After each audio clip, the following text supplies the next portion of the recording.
எதிரணியில் இருக்கிறவங்க பிள்ளைகளேன்னு பேச வந்திருக்கிறாங்க. ஏன்னா அவங்களுக்கு இப்ப இருக்கிறது சின்ன சின்ன பிள்ளைகள்.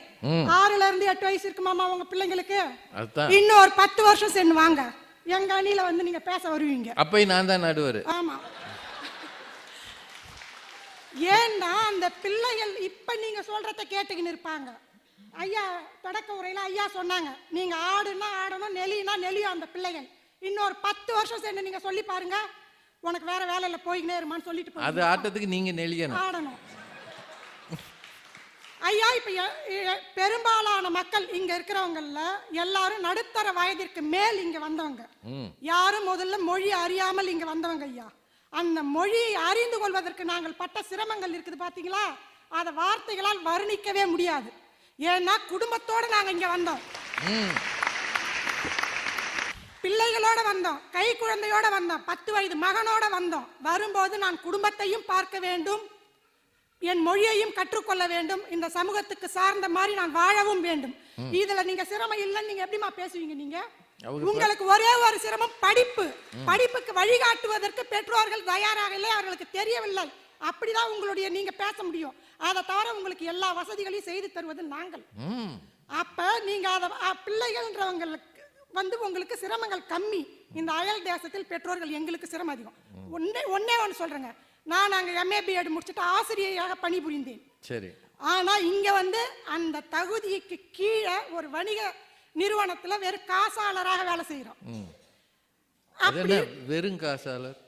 கடையில கேஷியர். நானும் வெறும் காசாளர் தான். அதனால ஏதோ ஒரு வைத்தறிச்சல் ஆயிடுச்சு, கேஷியர் எல்லாம் கேவலமா பேசு. ஐயா உங்கள மாதிரி வங்கி காசாளர் இல்லைங்க ஐயா, கடையில காசாளருங்க ஐயா. 2 பேருமே எண்ணி அங்க கொடுத்துட்டு தானமா எண்ணிக்கை மட்டும்தான் நம் கைகளில், அது செல்கின்ற இடம் வேற இடம். அப்ப இன்னும் ஒண்ணு, கொஞ்சம் வளர்ந்த பிள்ளைகளுக்கு என்னுடைய கலாச்சாரத்தையும் பண்பாட்டையும் என்னால் அவங்க கிட்ட கொண்டு செல்லவே முடியல.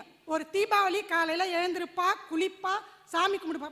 அம்மா உனக்கு வேற வேலையே இல்லம்மா, அந்த குளூர்ல என்ன நான் 5 மணிக்கு எழுந்து குளிக்க சொன்னா நான் எப்படிமா குளிக்கிறது? பிரான்ஸ்ல குளிக்கிறது பாவம்.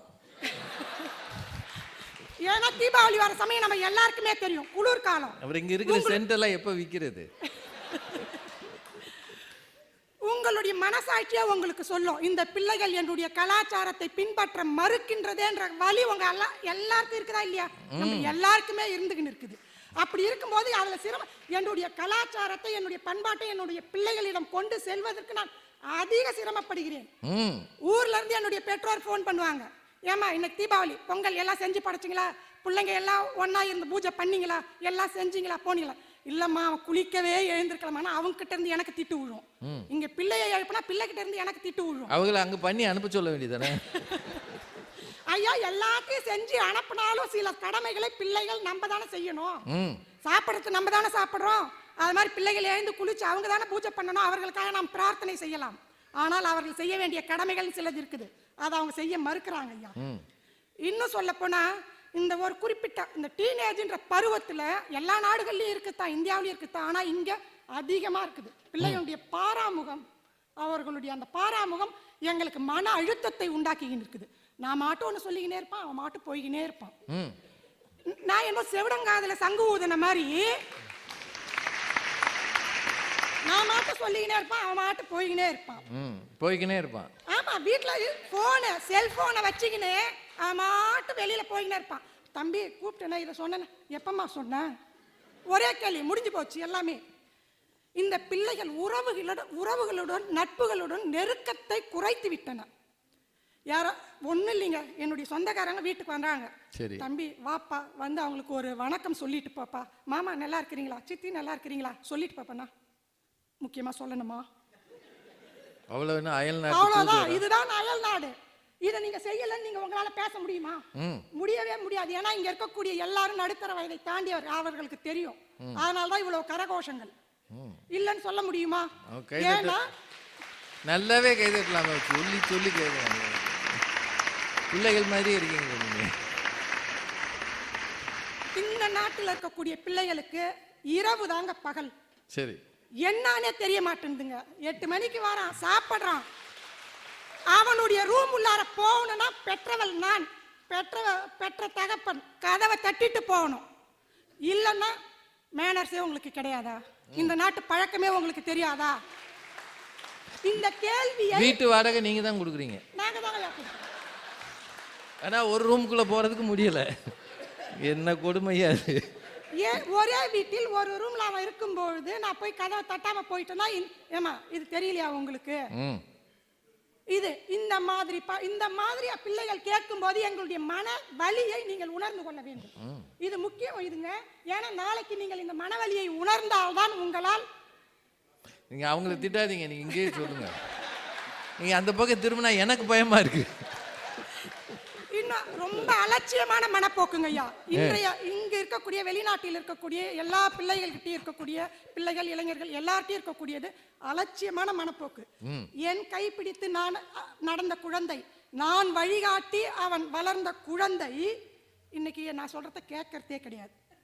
என்னுடைய நெறியோடும் நான் சொல்கின்ற அறத்தோடும் அவன் வாழ்க்கை தொடர்ந்து நடத்துவான் நான் எதிர்பார்த்தா அவன் பாதை வேறு நிலையில் சென்று கொண்டிருக்கின்றது.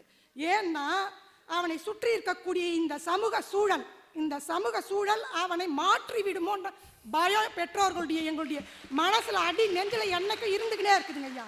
அருமை. வீட்டில் நம்ம சமைச்சு வச்சிருப்போம். நம்ம வீட்டில் வேலைக்கெல்லாம் போகாம இருக்கிறது, லீவில் இருக்கிறது ஒரு நாள் சரி, பிள்ளைங்களும் லீவில் இருக்குத சரி, அதுங்களுக்கு நல்ல வாய்க்கு ருசியாக நம்ம சமைச்சு போடுவோம்னு சமைச்சு வச்சிருந்தோம்னா வெளியில போய் சாப்பிட்டு வருவோம். வெளியில போய் சாப்பிட்டு வரோம். அவன் மட்டுமா இல்ல அவங்க அப்பா அம்மா? அவன் மட்டும், பிள்ளை மட்டும்தான். ஏன்னா இல்ல நல்ல ருசியான்னு சொன்னீங்களே அதனாலதான்.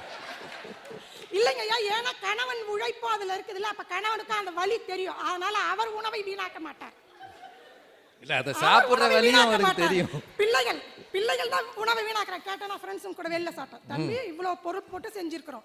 இங்க இந்த குளூர்லயும் பனியிலையும் -10 டிகிரியில கஷ்டப்பட்டு நம்ம சம்பாதிக்கிற பொருளை வீணாக்கணும்னா அதுக்கு என்னையா கேட்டா? போறதுக்கு சமைக்கிறதுக்கு முன்னாடி என்ன கேட்டு இருக்கணும் இல்ல? இந்த கேள்வி உங்களை வழி நடத்துமா, வழி கொடுக்குமா? எரிச்சலை உண்டாக்கும். நல்லா சமைச்சிருந்தா ஐயா, நல்லா சமைச்சாலும் அதே நிலைதாங்க ஐயா. நாகரிகத்தின் உச்சத்தில் இருக்கக்கூடிய இந்த மேலை நாடுகளில் வாழ்கின்ற பிள்ளைகளை நினைச்சு எங்களுக்கு வயிற்றுல நெருப்ப கட்டின்னு இருக்கிறாங்க ஐயா. ஆண் பிள்ளைகளாவது கொஞ்சம் பரவாயில்ல. இந்த பெண் பிள்ளைகள் அணிகின்ற உடை இருக்குது இல்ல, இந்த பெண் பிள்ளைகள் அணிகின்ற உடையை பார்க்கும் போது பெற்றவர்கள் நாங்கள் ஏன் அது துவைக்காம இருக்கா? ஐயா, எல்லாம் தெரிந்த நீங்களே இப்படி கேட்டா எனக்கு எங்கம்மா தெரியும்? நான் நேத்தம்மா வந்தேன். ராத்திரி 11 மணிக்கு மணிவாசக இறக்கி விட்டு போயிட்டாரு. அந்த பெண் பிள்ளைகள் குளிர் நாள் பரவாயில்லைங்க, வெயில் நாள்ல அணியக்கூடிய, கோடை காலத்தில் அணியக்கூடிய பெற்றவர்கள் எங்களுக்கு கண் கூசுகின்றது. உண்மையை சொன்ன போனா அந்த பெண் பிள்ளைகள் அணிகின்ற இந்த உடைகள் பெற்றவர்கள் எங்களுக்கு பயத்தையும் கண் கூசுதுங்க. அதை வெளியில சொல்லவே முடியல. போன் வந்ததுன்னா எந்த நேரம் வந்தாலும் சாப்பிட்டுன்னு இருக்கிற பிள்ளை ஏஞ்சி வெளில போயிடுறான். தம்பி யாருப்பா சாப்பிட்டது, நீ என்ன அதை சொல்லணும்னு அவசியமா, உனக்கு நான் சொன்னா யாருன்னு தெரியுமா அப்படின்னு இந்த பிள்ளைகளை நாங்க எப்படி கையாள்வதுன்னே தெரியலைங்க ஐயா. கண்ணாடி பாத்திரம் மாதிரி நாங்க கையாளுறோம். கொஞ்சம் இறுக்கி பிடிச்சா உடைந்து எங்கள் கையில குத்திரும் விடுகின்ற, கொஞ்சம் லூசா விட்டா கீழே உடைஞ்சு சுக்குநூறு ஆகின்றது. இந்த வாழ்க்கையை பார்க்கும்போது எங்களுக்கு ரொம்ப கஷ்டமா இருக்குதுங்க ஐயா. இன்னும் ஒரே ஒரு விஷயத்த சொல்லிட்டு நான் முடிச்சிடுறேங்க ஐயா. நான் ஒவ்வொரு வருஷமும் சில பேரண்ட்ஸுக்கு நான் இந்த ஸ்கூல் அப்ளிகேஷன், காலேஜ் அப்ளிகேஷன்லாம் ஃபில்அப் பண்ணி தருவேன். அப்போ தமிழ் இனத்தை சேர்ந்த ஒரு அம்மா, அவங்க அப்போதான் வந்திருக்கிறாங்க. ஒரு 4 வருஷம் தான் ஆகுது. அவங்களுக்கு அந்த அளவுக்கு ஃப்ரெஞ்சு தெரியாது. அவங்க ஒரு சாதாரண வேலை, மிக சாதாரண வேலையை செஞ்சுக்கின்னு இருக்கிறாங்க. அந்த பையனும் என் கூட வந்திருக்கிறான். நான் அதை எல்லாத்தையும் ஃபில்அப் பண்ணிக்கினே வரேன். அந்த அப்பாவினுடைய வேலைன்ற இடத்துல அவனே சொல்கிறான், ஆண்டி எங்கள் அப்பாவுடைய வேலையை போட்டுடாதீங்க, அவர் என்ன வேலை செய்கிற. ஏன்பா போடாதீங்க ஆண்டி, என்னுடைய ஆசிரியர்கள் முன்னால், என் நண்பர்கள் முன்னால் அவர் செய்கின்ற வேலையை சொன்னால் எனக்கு அவமானமாக இருக்கிறது என்று சொல்ற எத்தனை பிள்ளைகள் உங்களுக்கு தெரியுங்க? அது அவங்க பக்கத்தில் அந்த அம்மா இருக்கிறாங்க, அவங்க கண்ணுல இருந்து அப்படியே கண்ணீர் வழியுது. அவன் போன அப்புறம் அவங்க சொல்றாங்க, இப்படிப்பட்ட பிள்ளை, இந்த பிள்ளைகளுக்காக உழைத்து இந்த பிள்ளைகளுக்காக தேய்ந்து கொண்டிருக்கின்ற நாம தேஞ்சுக்கின்னு இருக்கிறோம். எந்த வேலை செஞ்சாலும் பரவாயில்ல, நானா இந்த பிள்ளைகள் நம்மளை எந்த அளவிற்கு வைத்திருக்கிறார்கள் என்பதை நினைச்சு அவங்க அழுகுறாங்கங்க. நண்பர் பிள்ளைகளே, உங்களுக்காக தான். உங்கள் பெற்றோர்களின் வழிகளை தயவு செய்து உணர்ந்து கொள்ளுங்கள்.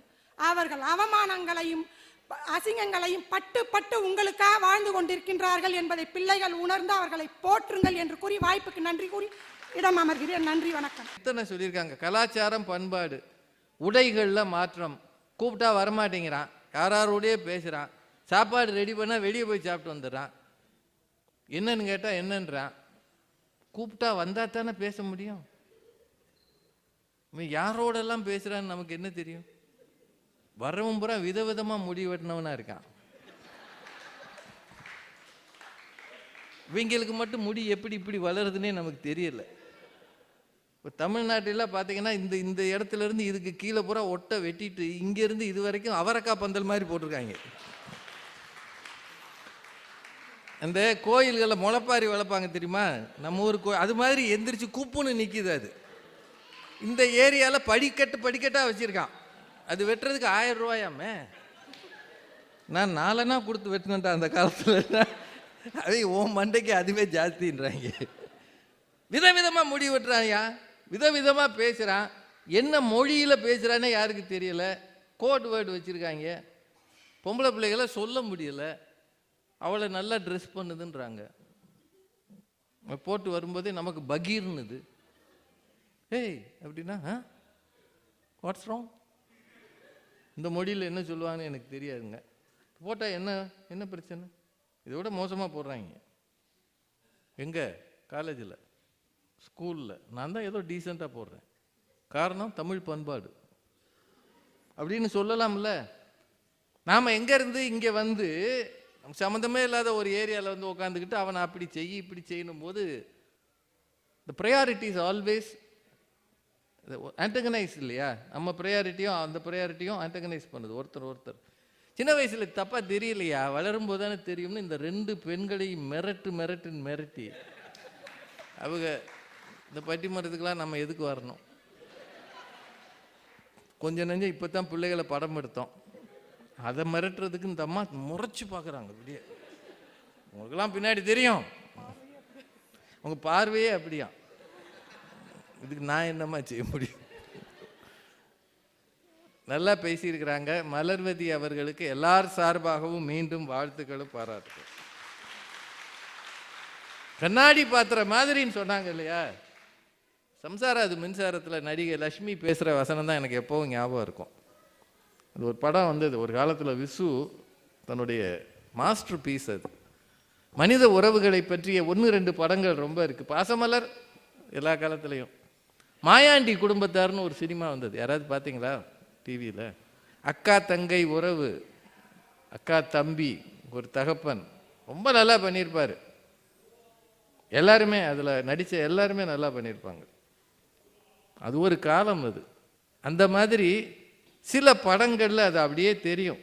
சம்சாரம் அது மின்சாரம் குடும்ப உறவுகளை பற்றி தெளிவான ஒரு புரிதலை கொடுத்த ஒரு படம். அதில் கடைசியில் லட்சுமி சொல்லுவாங்க, எப்போ பிரச்சனை வந்துருச்சோ உறவுகள் திரும்ப ஒன்றும் சேரப்படாது.